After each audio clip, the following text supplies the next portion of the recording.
Alright, let's talk about Bitcoin's latest wild ride, because if you're watching this, you probably felt that adrenaline too. Bitcoin just surged past $93,000. Yeah, you heard that right.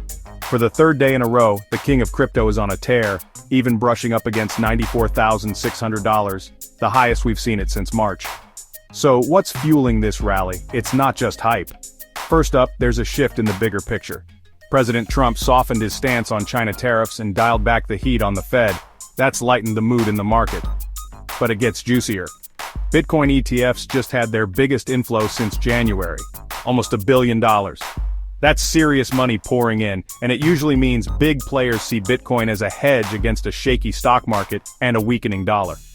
And then the shorts got caught. Over $300 million in short positions got liquidated in just 24 hours. Imagine betting against Bitcoin and suddenly having to buy back in. You can see how that adds rocket fuel to the price. But there's more. Demand for spot Bitcoin had been falling month after month, but now that slowdown is, well, slowing down. That means less downward pressure and more room to climb.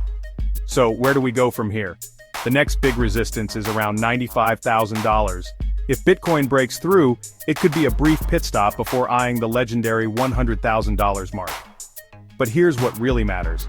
More and more investors are seeing Bitcoin as a true macro hedge. Not just digital gold, but a safe haven when things get rocky. I'm watching these levels closely, and you probably should too. Let me know in the comments. Where do you think Bitcoin is headed next? And remember, crypto's wild, so buckle up.